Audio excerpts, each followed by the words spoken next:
ada, ya kita sama-sama masuk ke hadirat Tuhan, kita ambil kata Tuhan, kita mau menyembah Tuhan sama-sama. Kami percaya jarak dan waktu gak bakal pisahin kita semua untuk kita boleh bersatu, kita boleh memuji Tuhan bareng-bareng. Oke, yuk kita satu dalam doa. Terima kasih Tuhan untuk segala kebaikan-Mu dalam hidup kami Tuhan, dan sebentar kami akan bersatu hati Tuhan untuk berdoa Tuhan. Biarlah hanya Roh-Mu yang ada di dalam kami Tuhan. Engkau selalu pegang kendali hidup kami Tuhan, serahkan hidup kami dalam tangan-Mu Tuhan. Terima kasih Tuhan Yesus, di dalam nama Tuhan Yesus, haleluya, amin.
Engkau Allah yang besar, Engkau Allah yang layak kami tinggikan, Allah yang layak terima pujian, Allah yang layak terima sembah dan hormat kami. Ini kami anak-anak muda-Mu Tuhan. Ini setiap kami, hati kami yang rindu, hati kami yang rindu untuk boleh merasakan hadirat-Mu, hati kami yang rindu untuk boleh merasakan jamahan-Mu. Engkau tahu setiap kerinduan kami Tuhan. Dimanapun kami berada Tuhan, kami percaya Roh-Mu menjamah setiap kami, Roh-Mu melawat setiap pribadi kami. Kami bangga punya Allah seperti Engkau, kami bangga punya Bapa seperti Engkau, Bapa yang gak pernah tinggalkan kami, Bapa yang gak pernah biarkan kami sendirian, Bapa yang selalu perlu kepada kami. Terima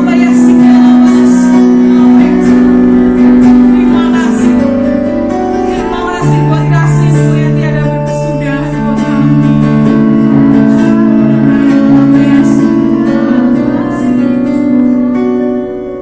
Ini setiap kami, ini setiap hati kami.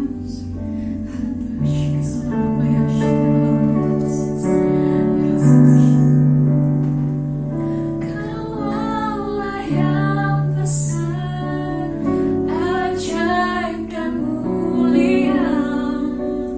Kau Yesus yang selalu membuatku terpesona. Segala pujian bagi-Mu ya Tuhan. Hanya Kau yang layak ku agungkan.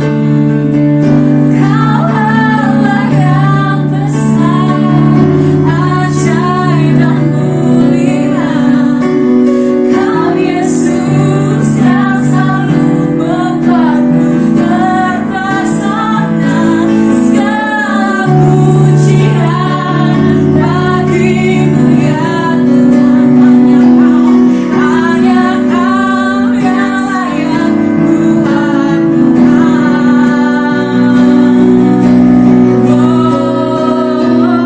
Kau Allah yang besar, ajaib dan mulia.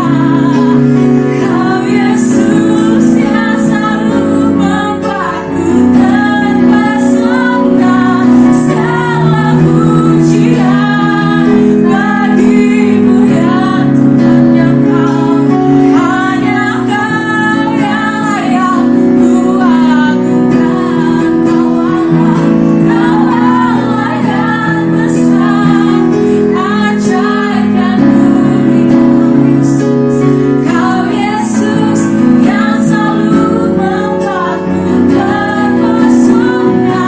Segala pujian bagi-Mu ya Tuhan. Hanya Kau yang layak ku agungkan. Hanya Kau yang layak ku agungkan. Hanya Kau yang layak ku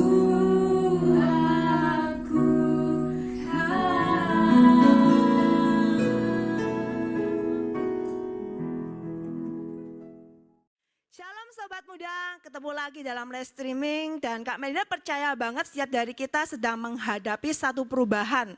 Kebiasaan yang lama tidak lagi dapat kita lakukan. Dan hari-hari ini ada kebiasaan-kebiasaan baru yang kelihatannya sulit banget untuk dilakukan tapi wajib untuk kita kerjakan. Ya mungkin kalian sudah mendengar ya istilahnya yang namanya normal yang baru. Rekan-rekan, sebelum kita belajar lagi mengenai firman Tuhan, sama-sama kita mau berdoa.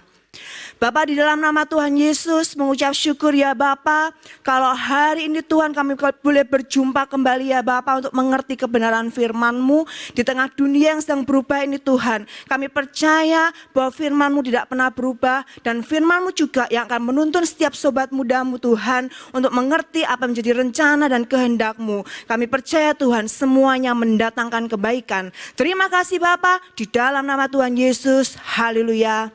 Amin. Nah, hari-hari yang terjadi ini kalau Kak Melinda lihat sebetulnya tidak jauh berbeda dengan ketika murid-murid Yesus mereka mengalami satu perubahan. Yang awalnya ketika pelayanannya Yesus, mereka mengikuti Yesus yang dielu-elukan, yang disanjung, mengikuti Tuhan Yesus yang mengadakan banyak mujizat, Yesus yang sanggup memberikan hikmat, pengertian. Semua orang takjub melihatnya dan mereka mengikuti satu pribadi yang namanya Yesus ini. Kalian bisa bayangkan tanpa tekanan. Kalian bisa bayangkan ketika mereka mengikuti Yesus mereka merasa aman. Tetapi ketika Yesus mati, disalibkan, semua harapan mereka hancur. Mereka menghadapi yang namanya krisis.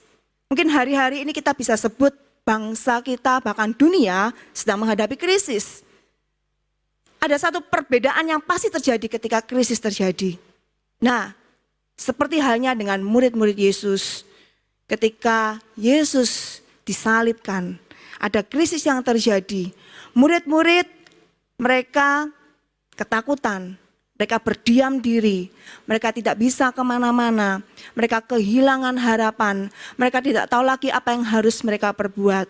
Sobat muda, hari-hari ini kalian ada di rumah, kalian tidak tahu nanti sekolah mau seperti apa. Mungkin teman-teman yang kelas 3 yang awalnya berpikir aku mau sekolah di luar kota, aku mau kuliah di luar kota, aku mau kuliah di luar negeri. Mungkin kalian berpikir seperti itu. Tapi bagaimana dengan situasi yang ada sekarang ini? Kadangkala hal yang berbeda, yang jauh dari apa yang kita pikirkan, membuat kita menjadi ragu-ragu. Sobat muda, kita mau belajar apa yang Tuhan minta ketika krisis terjadi. Secara manusia memang gak enak, tetapi kita mau belajar apa yang Tuhan minta. Ketika Yesus mati, kita tahu bersama bahwa Yesus pun bangkit di hari yang ketiga. Kita tahu bahwa Yesus adalah Tuhan yang sudah mengalahkan maut, mengalami kemenangan. Sobat muda, murid-murid waktu itu belum mengerti. Oleh sebab itu, ketika Yesus bangkit, Yesus menampakkan dirinya. Mungkin kalian masih mengingat ya, beberapa waktu yang lalu kita merayakan pas kebangkitan Yesus, dan hari-hari ini atau 4 hari setelah bangkitan Tuhan Yesus, murid Yesus lihat Yesus sendiri sudah bangkit, sudah hidup. Yesus menampakkan diri. Yesus mengunjungi murid-muridnya selama 40 hari. Kenapa? Apa tujuannya? Ya, kita lihat bersama sebelumnya dalam ayatnya dalam Kisah Rasul 13 ayat 31. Kisah Rasul 13 ayat 31, demikian bunyi firman Tuhan. Dan selama beberapa waktu ia menampakkan diri kepada mereka yang mengikuti dia dari Galilea ke Yerusalem. Mereka itulah yang sekarang menjadi saksinya bagi umat ini. Dan di dalam ayatnya yang ke-47 disebutkan, sebab inilah yang diperintahkan kepada kami. Kisah Rasul 13:47, aku telah menentukan engkau menjadi terang bagi bangsa-bangsa yang tidak mengenal Allah, supaya engkau membawa keselamatan sampai ke ujung bumi. Sobat muda, di tengah krisis Tuhan punya maksud. Dan Tuhan tidak pernah tinggalkan kita.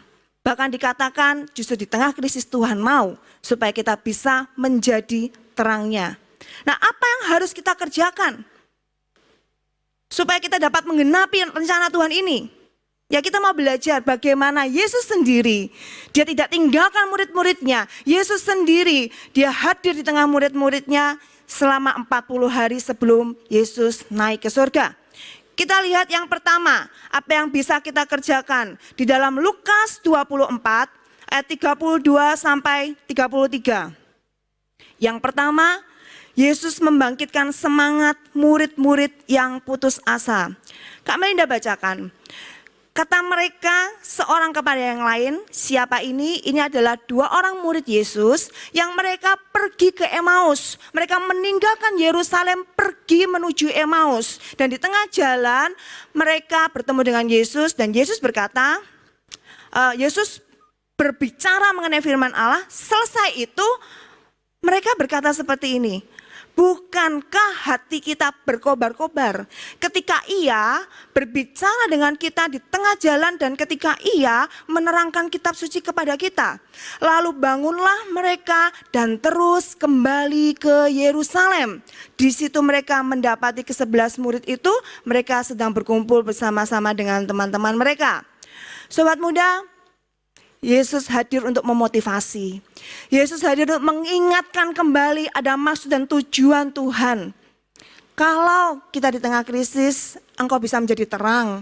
Ketika apa? Ketika engkau menemui teman-temanmu dan engkau katakan, krisis itu bukan membuat engkau berhenti. Keadaan seperti ini tidak membuat engkau berhenti. Percaya, kalau Tuhan punya rencana, lakukan, minta hikmat Tuhan. Pasti Tuhan buka jalan dan rencana Tuhan pasti tergenapi dalam hidupmu. Jangan berhenti ketika terjadi krisis. Amin. Nah, kalau kita memotivasi teman-teman kita bukan hanya memotivasi untuk mereka mencapai cita-cita mereka, tapi ingat bahwa hari-hari ini kalau kita mau menjadi terang buat orang lain, maka kita mau melayani, mungkin tidak dengan cara yang sama seperti dahulu, normal yang baru guys. Dan kami tidak percaya banget kita bisa. Tuhan akan berikan hikmat buat kita. Kita mau melakukannya. Yang penting satu, jangan undur. Katakan buat teman-temanmu yang lain, jangan undur, jangan berhenti.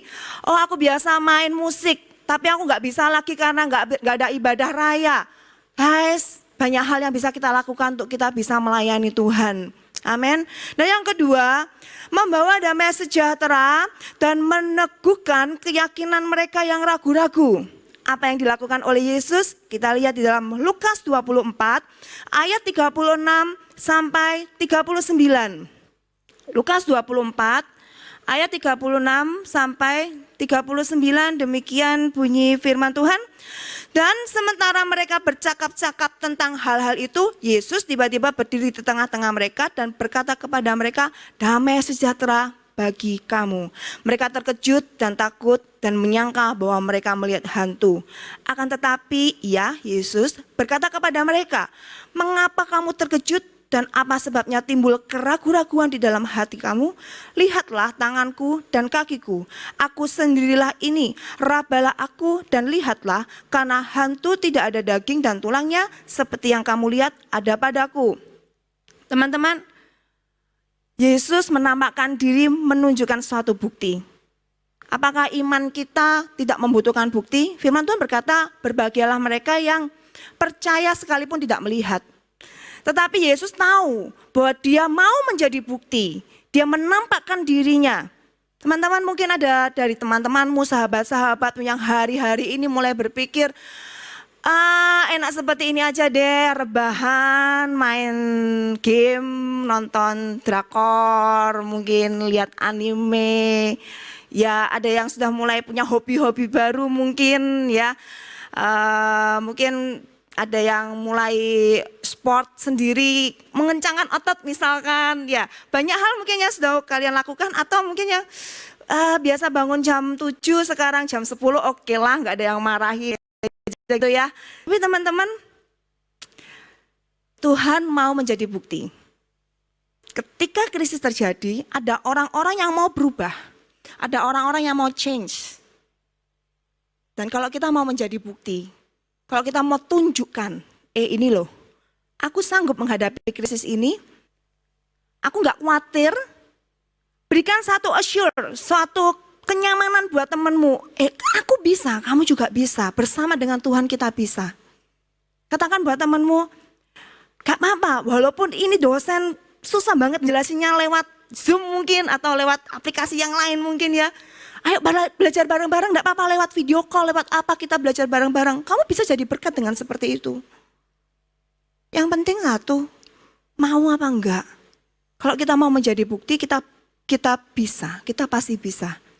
Nah, teman-teman, sekali lagi Kak Melinda ingatkan, kalaupun 2 bulan, 3 bulan ke depan pandemi ini masih ada dan sistem belajar masih sama seperti sekarang, kalau kita tetap melakukan kebiasaan-kebiasaan yang tidak produktif, maka yang menjadi taruhan adalah masa depan kita. Karena hari-hari ini ada orang-orang yang mereka tetap eksis, yang mereka tetap produktif, yang mereka tetap bergerak. Dan mereka mau menjadi bukti buat orang-orang di luar sana bahwa krisis ini justru sanggup membuat mereka mengalami kemenangan. Oke, yang ketiga, ikut makan bersama atau Kak Melinda sebutkan tidak menjadi orang asing. Kita baca dalam Lukas 24, 41 sampai 42. Lukas 24, 41 sampai 42 disebutkan demikian. Dan ketika mereka belum percaya karena girangnya dan masih heran, berkatalah ia kepada mereka, adakah padamu makanan di sini? Lalu mereka memberikan kepadanya sepotong ikan goreng. Oke teman-teman, belum pada lapar kan? Ya, tapi maksudnya apa sih? Maksudnya di sini Kak Melinda katakan jangan menjadi orang asing gitu. Kalau dulunya kita main bareng, kalau dulunya kita hangout bareng, kita ke kafe bareng, teman-teman mungkin dengan cara yang berbeda tetap sapa mereka. Amin.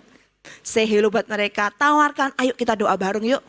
Tawarkan kepada mereka, ayo sharing firman Tuhan bareng yuk. Tetap ada di sisi teman-teman kalian. Amin. Tetap bersama dengan mereka dan kita nggak pernah tahu. Mungkin ada salah satu, dua dari teman kalian yang mereka hari-hari ini sedang bergumul dengan hati mereka. Mereka sedang bergumul dengan kondisi keluarga mereka. Kalau engkau hadir di tengah mereka, engkau dapat memberikan solusi. Amin. Yang terakhir yaitu mengingatkan tentang firman Tuhan, tentang janji-janji Tuhan. Dalam Lukas 24, 44 sampai 49. Lukas 24, 44 sampai 49. Kak Melinda gak bacakan semuanya, tapi di sini dikatakan bagaimana Yesus mulai menjelaskan kepada murid-murid tentang janji-janji Tuhan. Dan Yesus mengingatkan bahwa ada janji yaitu Roh Kudus. Di dalam ayat yang ke-49 dikatakan demikian, dan aku akan mengirim kepadamu apa yang dijanjikan Bapakku, tetapi kamu harus tinggal di dalam kota ini sampai kamu diperlengkapi dengan kekuasaan dari tempat tinggi. Teman-teman, perlu bagi kita untuk tetap memperlengkapi diri kita dengan firman Tuhan. Itu letak kekuatan kita. Kalau orang di luar sana mereka mencari segala macam cara dengan hikmat mereka sendiri, tapi kita punya firman Tuhan. Dan ada Roh Kudus buat kalian. Percayalah, kalau kita sanggup menjadi terang justru di tengah krisis seperti ini. Percayalah sobat muda, sampai detik ini kalau engkau tetap percaya pada Yesus, maka engkau adalah pilihan dari Tuhan. Tuhan memperlengkapimu. Jangan ragu-ragu. Nyatakan firman Tuhan, belajar sharing, belajar berbicara tentang firman Tuhan. Jangan berhenti hanya dengan hobi-hobimu saja. Jangan berhenti hanya dengan mengeluh. Kalau engkau biasa memuji Tuhan di gereja, mulailah dengan di rumah, dengan temanmu, mungkin lewat aplikasi yang ada sekarang ini banyak banget. Jangan hanya lagu-lagu dunia, tapi nyatakan firman Tuhan, nyatakan puji-pujian buat Tuhan. Karena generasi kalian itu memerlukan kabar baik. Generasi kalian memerlukan Yesus. Di dalam Yesus ada kelepasan, ada harapan, dan sekali lagi, ayo jadi bukti bahwa Yesus sudah menang, kita sanggup berkemenangan. Amin. Yuk sama-sama kita mau berdoa. Bapa, di dalam nama Tuhan Yesus mengucap syukur ya Bapa. Firman-Mu boleh menguatkan kami Tuhan. Kami mau menjadi teladan-Mu ya Bapa. Kami mau Tuhan menyampaikan Tuhan damai sejahtera. Kami mau Tuhan menjadi solusi dan jawaban Tuhan buat teman-teman kami. Kami mau ya Bapak untuk tetap menguatkan iman kami. Untuk kami tetap melangkah Tuhan dalam rencanamu Tuhan. Untuk menyenangkan Engkau Tuhan, untuk melayani Engkau ya Bapak. Kiarapaka sikinakana yarapaka shikyana yaramayase. Memberkati anak-anak-Mu Tuhan, bahwa mereka semakin mengasihi Engkau, bahwa mereka Tuhan muncul sebagai terang di tengah krisis Bapa. Dan hamba percaya Tuhan, masa depan di dalam Engkau itu selalu ada, harapan yang terbaik selalu ada. Terima kasih Bapa, terima kasih Bapa. Rekan-rekan, arahkan hatimu pada Tuhan Yesus, Bapa kita yang memberkati kita. Dimanapun kau berada, dalam situasi apapun juga, berkat damai sejahtera, penyertaan, sukacita dari Roh Kudus, perlindungan dari Tuhan ada buat engkau dan seluruh keluargamu. Di dalam nama Tuhan Yesus, yang percaya katakan amin. Terima